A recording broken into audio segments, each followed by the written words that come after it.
aquele monofilamento. Está muito bonito, inclusive, as unhas estão bem coloridas, não tinha necessidade. Não tinha necessidade, porque chama atenção para o esmalte, não para o... né? Mas isso é questão de técnica de fotografia. Então, na realidade, é justamente a força que a gente consegue fazer porque o filamento se curve. Se curve, exatamente, exatamente. Então, pode ser trocado, né, para a publicação, tá? Tá muito bonita a foto, mas não tem necessidade nem do esmalte e segurar de maneira adequada. Obrigada. Eu acho que foi o esmalte foi por causa da haste vermelha. Professor, só uma dúvida com relação à foto. Deixa eu pensar. Sim. Não, professor, deixa eu contar para o senhor entender. O equipamento, então, ele é isso tudo aqui e isso acopla aqui? Ou essa peça é separada? Não, é acoplado.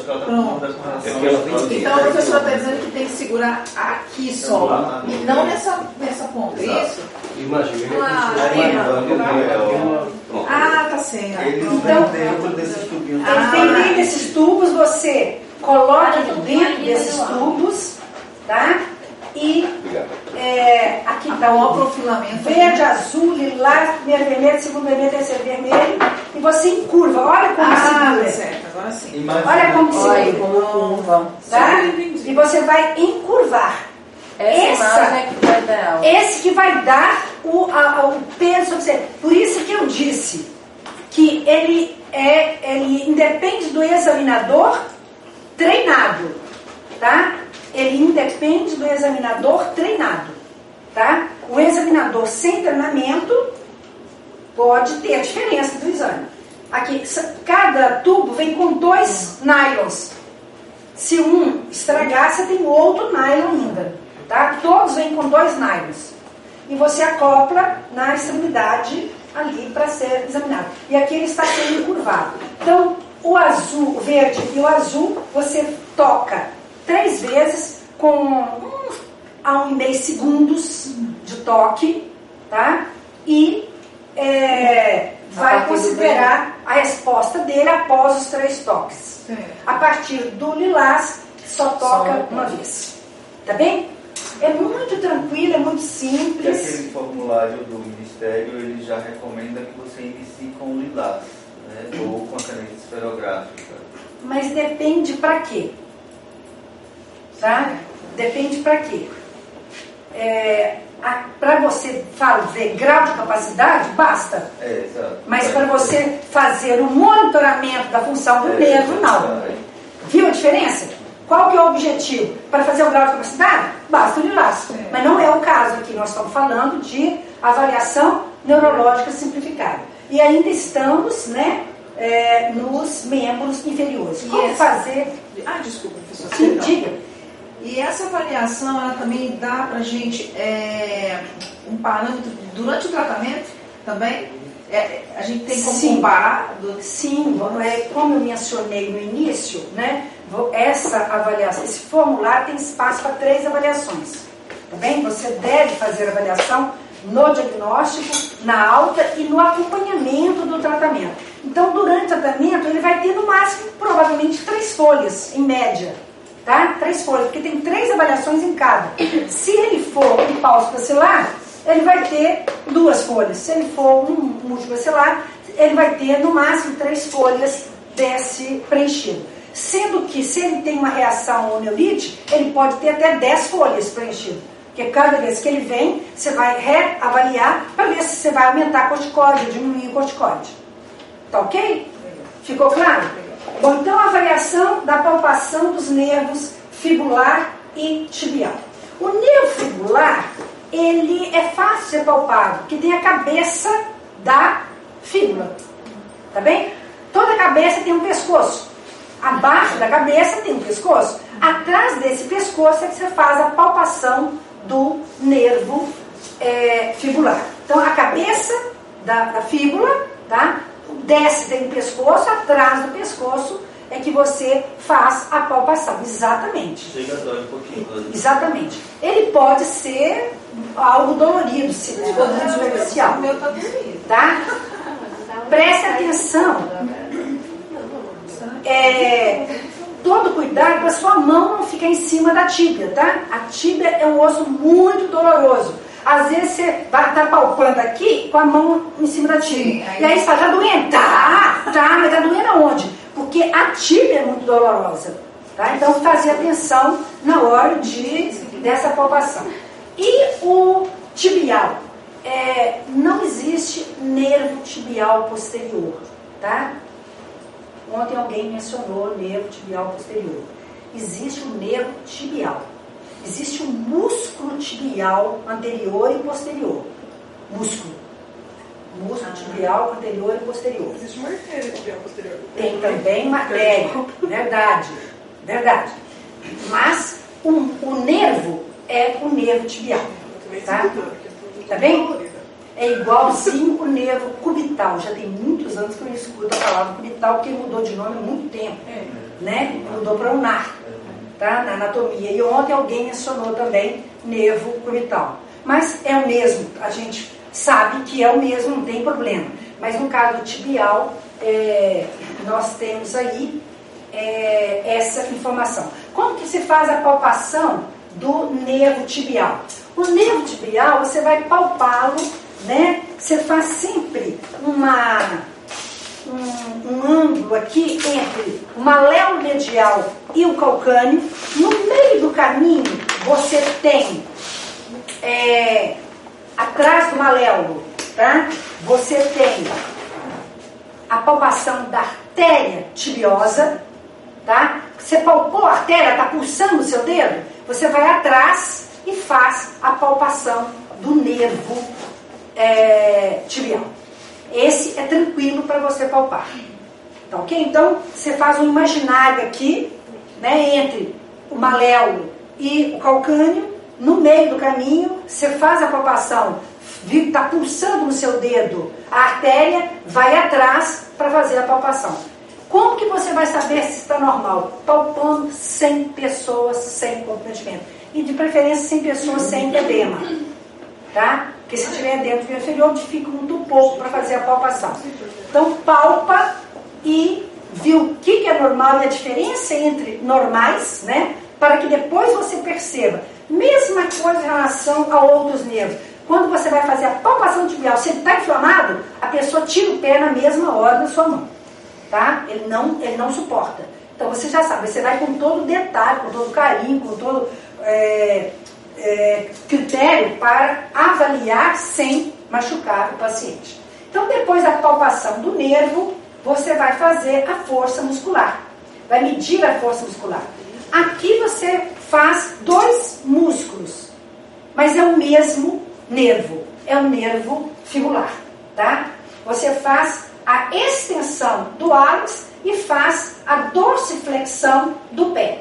Então, você pede para o paciente levantar o dedão, né, o hálux, tá? É muito interessante que você não consegue muitas vezes, algumas pessoas conseguem, eu não consigo, levantar só o dedão. Mas não tem importância, se levantar os outros também não tem importância. E imprime uma força sobre o hálux. Aqui ele usou a força de 2 dedos, olha lá, tá? A força de 2 dedos. No membro superior a gente usa a força de 1 dedo. Aqui você pode usar a força de 2 dedos. E ver se ele consegue manter, né, o hálux em extensão. Ok? Em relação à dorsiflexão, pede para ele colocar o pé no chão, por exemplo, e pede para levantar o pé. E imprime essa força para ver se ele consegue manter o pé em dorsiflexão. Então você faz, se é 0, paralisado, se é forte, é 5 e intermediário é diminuído. Ok? Bom, nós vamos agora fazer estensiometria. Mesma coisa, você tem esses pontos já marcados, tanto do tibial quanto do o safeno, que também faz a inervação aqui, e você verifica. Sempre o paciente deve estar tranquilo e você explicar para ele. Volta lá na testa ou no rosto para ele perceber aquele nylon, porque o pé está muito distante do cérebro. Então, a sensação tem que percorrer do pé até o cérebro para ele sentir. Tá? Se ele está concentrado, ele vai te responder. Se ele não está concentrado, ele não vai te responder adequado. Então ele pode estar de olho aberto, você está deitado por ele, pode estar de olho aberto, se ele preferir, ele pode estar de olho fechado, se ele preferir, mas faça atenção a cobrir o movimento também da sua mão, porque às vezes ele está de olho aberto, mas ele vê o movimento da sua mão e vai querer perceber, né? Tá ok? Então é muito importante ele estar concentrado para responder adequadamente a esses sinais. Então a avaliação neurológica, ela deve ser realizada quando? A sua pergunta, tá? Ela deve ser realizada no início e na alta. E a cada, no mínimo, 3 meses durante o tratamento, se o paciente estiver sem queixas.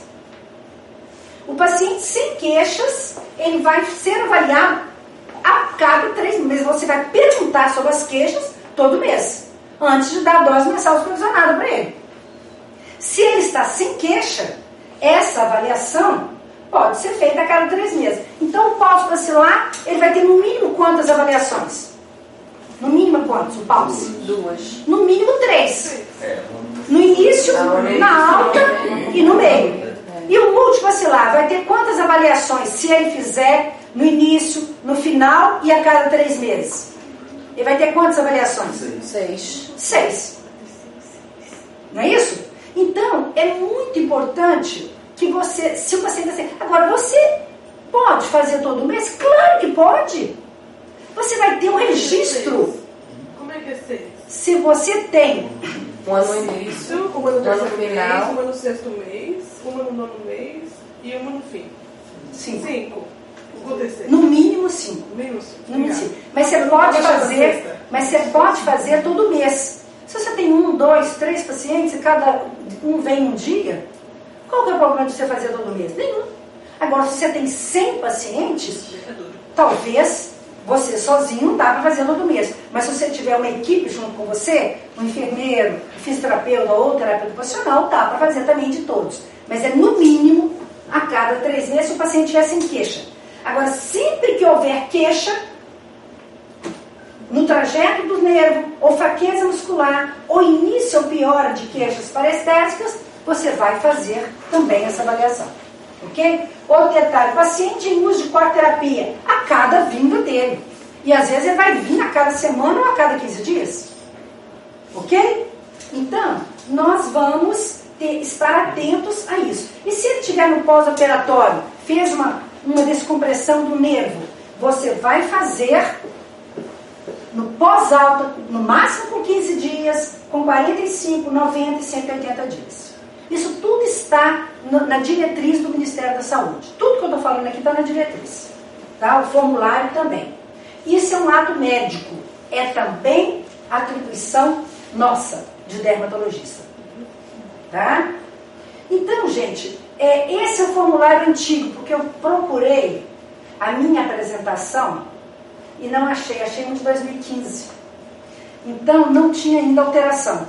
Tá? Aqui o que muda, vou mostrar depois o que muda, o grau 0 é nenhum problema com os olhos devido a hanseníase, mas sem alteração de sensibilidade, sem alteração de força muscular. Ok? O restante está igual. Né? A diminuição da sensibilidade ou da força muscular. É grau 1. Não foi isso que nós verificamos? O restante é grau 2. Então, lembrem-se que esse formulário que está aqui da portaria 3.125, ele já foi alterado com a nova diretriz. Então, a minha apresentação aqui, hoje, né, a pedido do professor Tiago, eu encontrei essa e não encontrei a última que eu fiz. Então, aqui você tem a variação, se é grau 0, 1 ou 2, o grau máximo de capacidade e aqui a soma de olhos, mãos e pés. Tá ok? Então, olha só, para fazer grau 1, você tem que testar a sensibilidade e o que mais? Além de testar a sensibilidade, para saber se é grau 1. E a força muscular. Isso, força muscular.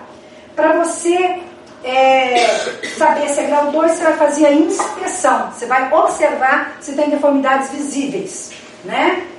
Para você saber se teve alteração da acuidade visual, você vai ter que avaliar a acuidade visual.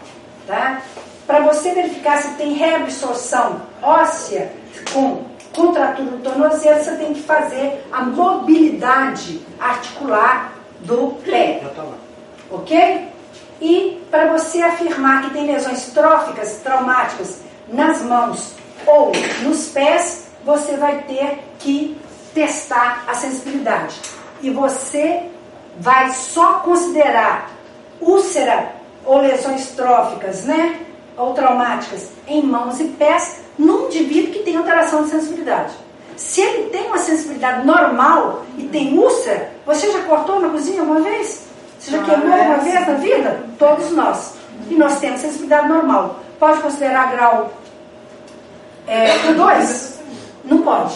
Se ele tem sensibilidade normal, então você só vai considerar essas lesões traumáticas, né, em mãos e pés se tiver região palmar e ou plantar com insensibilidade.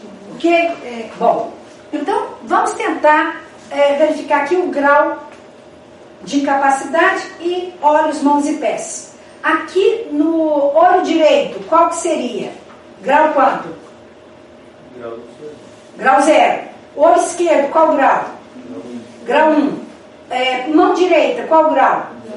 0. Mão esquerda, qual grau? 1. O pé esquerdo? 1. Pé direito?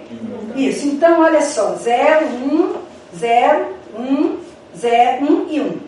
Qual que é o grau máximo desse indivíduo? 4. Hein? Qual que é o grau máximo de incapacidade? É 0, 1 ou 2? É 1. Isso. E qual que é o somatório de olhos, mãos e pés? 4. Ok? Bom, lembrando que esse formulário está obsoleto. Isso mesmo. Tá? Mas só para o nosso exercício aqui. Esse indivíduo aqui, qual que é o grau do olho direito? 2. Qual que é do olho esquerdo? 0. Qual que é da mão direita? 0. Da mão esquerda? 0. Do pé direito? 1. E do pé esquerdo? 0. E certo. Qual que é o grau máximo de incapacidade dele? 2. Qual que é o somatório de olhos, mãos e pés? 3. Olha só, o somatório desse é 3. É menor do que o outro, que tem esse tem grau 2 de incapacidade.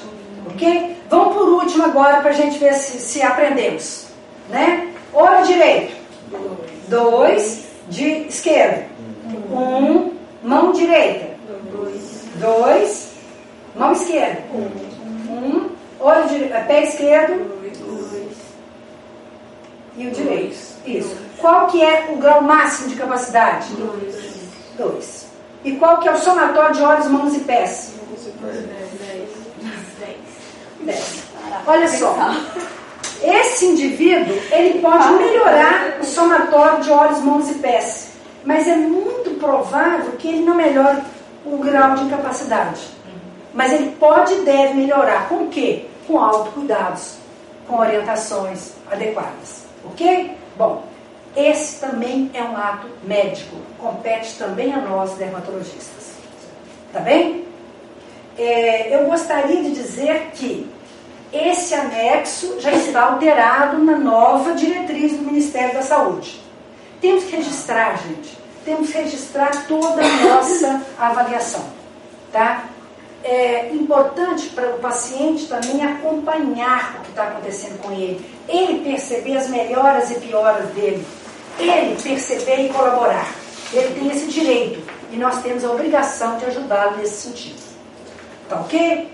Eu gostaria também de avisar que, se nós registrarmos adequadamente os nossos atendimentos, nós temos menos risco de sermos acionados pela justiça.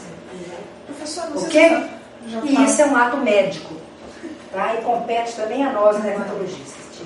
Eu não sei se a senhora já falou também, assim, essa questão do oftalmo. Dá certo, por exemplo, eu pego o paciente, eu tenho a suspeita e começar a fazer esses exames, eu já posso mandar para o oftalmo no início fazer um rastreamento?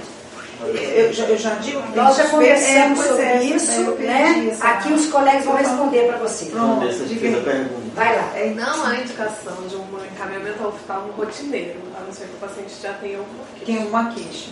Tem que ter. Se ele não tem queixa, mas se você avaliou e encontrou alterações, Eu vou né? passar no seu exame.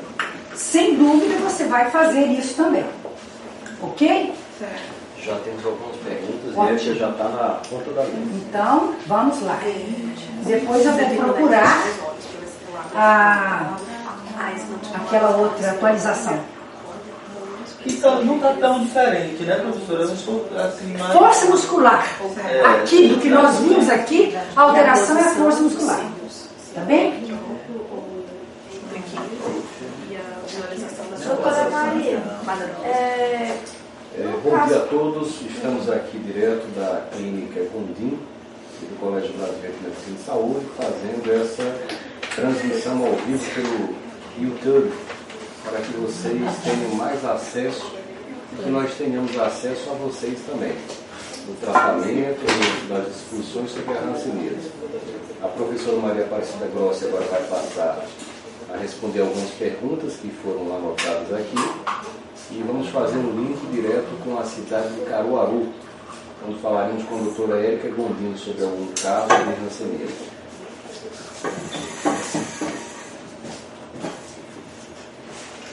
Ela vai estar aqui? Sim. Pode ser agora? Pode. Preciso tirar a minha apresentação? Não precisa. Ótimo. Vamos lá.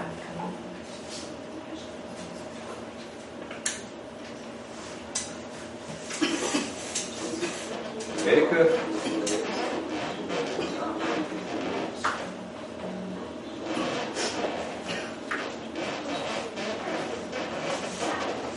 Érica, você precisa ligar a sua câmera.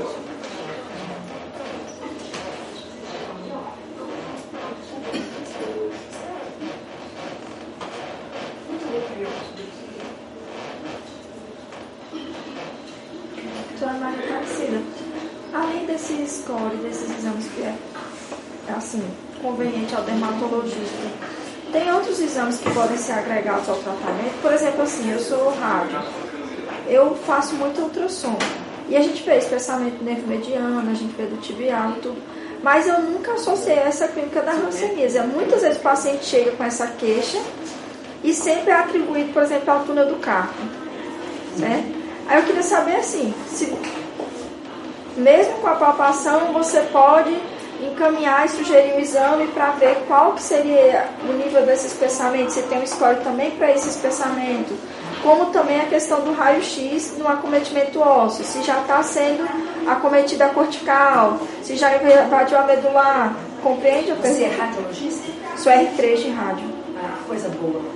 Quem é seu nome? Mariana. Mariana, nós temos vários trabalhos já mostrando a importância do diagnóstico precoce de lesões neurais já com ultrassom. Tá? Exatamente já isso. temos vários Porque trabalhos já, principalmente os trabalhos que estão sendo realizados em Ribeirão Preto, no Centro de Referência Nacional de Ribeirão Preto. O doutor Wilson, ele é neurologista e ele tem, junto com a radiologia de lá, de imagens, tem feito muitos trabalhos mostrando alterações do ultrassom bem precoce, antes até de ter outras alterações, antes da queixa. E nós temos também a doutora Isabela Goulart, em Uberlândia, no Centro de Referência Nacional também, que tem mostrado alterações muito iniciais. Pode ser interessante para os outros também escutarem, porque a sua pergunta é extremamente importante. Tá? Temos sim, se você tem facilidade de fazer isso, você pode fazer de todos os seus pacientes que têm, porque que tem, ou mesmo, a doutora Isabel Goulart, ela tem mostrado alterações em contatos, alterações tão iniciais em contato, antes de ter manifestações cutâneas ou até neurológicas. Ela tem feito ultrassom dos principais nervos que são comprometidos na hanseníase, o tibial, o fibular e o ulnar. Ela tem feito de rotina em exame de contatos. Ela tem possibilidade de fazer isso. Se ela tem possibilidade de fazer isso, mas ela faz através de pesquisa, né? E ela está monitorando todos esses achados. e tem publicado também esses achados. Através de tese de mestrado, de doutorado, ela já tem publicado esses resultados. Mesma coisa lá em Ribeirão Preto. Tá? Eles já têm publicado esses achados e tem uma pessoa em Ribeirão Preto que fez o doutorado dela em ultrassom de nervos e que tem sido, assim, fantásticos realmente os resultados dela. Tá? Se você tem essa possibilidade... Ontem era uma coisa que eu ia apontar no meu trabalho, que era ranceníase neural pura, mas eu estava extremamente nervosa, acabei pulando tudo. Que é isso, muitas vezes já peguei paciente com queixa daqui dos últimos dedos, aí fica atribuída a uma lesão do espessamento do mediano e tal. Mas no exame do membro a gente vê os outros nervos também espessados. Aí fica sempre assim, subjetivo. É uma outra doença, é uma outra neuropatia. E nunca eu particularmente, nunca havia pensado na ranceníase até fazer o trabalho. Sim. Até chegar a esse trabalho, nunca... Porque é muito pouco colocado dentro da rádio a ranceníase. É sempre colocado como uma doença do dermato, entendeu? Eu te sugiro, inclusive, se você tiver interesse, né, de fazer mestrado, por exemplo, na área de ranceníase, e já pela sua habilidade em imagens, né, e em especial ultrassom, desenvolver esse trabalho em pessoas com ranceníase e em contatos de ranceníase fazendo ultrassom. Leia na literatura esses dados que estão acontecendo, que estão sendo publicados, para estimular o seu trabalho, por exemplo, de mestrado nessa área. Tá? Eu acho que vale a pena. Vale a pena. Foi uma coisa que eu pensei durante, assim, o meu trabalho. E eu fiquei com isso na cabeça. Falei, gente, mas se você pode tocar, você pode medir. A gente faz ultrassom. Só precisa atribuir de parâmetros, né? Tem parâmetros adequados e já estão sendo publicados esses parâmetros. Tá? Obrigada, doutor. Ok. Doutora Hebe já está disponível? Ainda não. Vou fazer uma pergunta. Sim. Que aqui foi o que bombou no início das nossas explanações. Sim. É o seguinte, as pessoas se mostraram muito preocupadas com a questão da nova terapêutica, a possibilidade da nova terapêutica de 6 meses para falso bacilar e multibacilar. Inclusive, algumas das pessoas que estão aqui participando disseram aquilo que a gente tinha comentado no final do congresso, sobre os pacientes continuarem doentes após o tratamento de 6 meses em 6 doses em 9 meses do paciente falso bacilar e 12 doses em 18 meses para o paciente multibacilar. Então essas pessoas se mostraram preocupadas porque estão observando que os pacientes nessas doses atuais não estão mostrando melhora. Eu coloquei já a princípio que a gente tinha discutido sobre a situação de confusão do próprio médico da equipe de saúde sobre o que é doença, o que é recidiva, o que é não cura e o que é reação reversa. Tá? Então, eu queria que a senhora explanasse um pouco para eles essa questão do novo tratamento, se é em dezembro que a gente vai ter essa reunião com o Ministério da Saúde, para se fazer a decisão se realmente o Brasil vai ser o primeiro país do mundo a usar 6 meses para paucibacilar, 6 doses para paucibacilar e para multibacilar. Ok, eu gostaria de agradecer a todas as pessoas que fizeram essa pergunta, que é uma pergunta realmente importante. Vale a pena lembrar que não é esse o tratamento que está em vigor no Brasil. Tá? O que está em vigor no Brasil é a mesma da recomendação da Organização Mundial de Saúde. 6 doses para o falso bacilar de rifampicina mensal, dapsona mensal e dapsona diários e 12 doses para o multibacilar de rifampicina, de clofazimina e de dapsona mensais e diariamente a dapsona e a clofazimina. Então esse é o tratamento que está em vigor no mundo e no Brasil. A possibilidade do tratamento o tratamento único para paucimulti em 6 meses é uma possibilidade que está sendo estudada. E está sendo estudada nos últimos 10 anos. Agora são os primeiros resultados que têm sido publicados. Ainda não é uma norma do Ministério da Saúde. Tá? Não é norma do Ministério da Saúde, não é norma da Organização Mundial de Saúde. Então nós temos que aguardar. Esse trabalho foi feito, já foi publicado pelos autores né, que usaram mais de 10 anos nessas observações para trazer os primeiros resultados. E eu gostaria de lembrar também que a poliquimioterapia ela é eficaz contra o tratamento da hanseníase. Né? A primeira dose da poliquimioterapia mata 99,9% dos bacilos, dos Mycobacterium leprae. Então, é provável que 6 doses de 3 medicamentos, de rifampicina, de clofazimina e de dapsona, sejam suficientes para a maioria dos pacientes. Talvez não seja para todos. Então, cautela. Vamos aguardar a decisão do Comitê Técnico Assessor do Ministério da Saúde, que já vai se reunir em dezembro, a primeira reunião dessa nova gestão. Né? Nós vamos estar em reunião em Brasília, no dia 15 de dezembro, e vamos verificar qual a possibilidade desse esquema ser oficial no Brasil. E se for oficial, vai ser para todos os pacientes? Ou vai ser para alguns dos pacientes? Porque a maior parte cura com a primeira dose. Tá? Agora, não se preocupem, isso tudo vai ser devidamente divulgado, não só pelo próprio Ministério da Saúde, como também pela imprensa. Então, aguardem essa solução. Toda pesquisa é muito lento o processo. Toda pesquisa, nós temos aí no mínimo 5 a 10 anos para comprovar resultados, para depois disso virar uma norma, virar uma portaria, virar uma diretriz. Então, não vamos sofrer ou alegrar por antecipação. Vamos aguardar as decisões. Agora, aquilo que o professor Tiago mencionou, tem acontecido sim. Muitos serviços e profissionais de saúde têm confundido reações imunológicas, reações inflamatórias com recidiva da doença, ou não melhora clínica do paciente. Se a primeira dose mata 99,9% de todos os bacilos, o Paulus Bacillari ainda toma mais 5 doses, mais 5 meses de tratamento. E o multibacilar toma mais 11 doses de 3 medicamentos, mais, no mínimo, 11 meses de tratamento, não só o supervisionado, mas também o auto-administrado. Isso é garantido que mata todos os bacilos, na grande maioria dos pacientes. Nós temos certeza que as reações são muito frequentes. Muitas vezes as reações imunológicas, as reações inflamatórias, elas acontecem antes do diagnóstico, elas, aliás, motivam o diagnóstico, elas podem acontecer durante o tratamento da doença hanseníase e pode acontecer após alta também. Então é muito frequente a confusão de reação com recidiva. A possibilidade de recidiva em hanseníase existe? Existe, mas são ainda raras.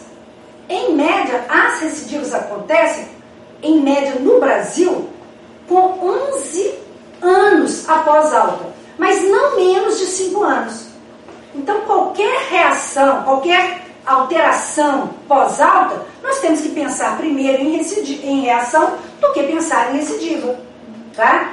E todos os casos que não estão evoluindo conforme previsto devem ser encaminhados para o serviço de referência, que tem mais experiência com a doença.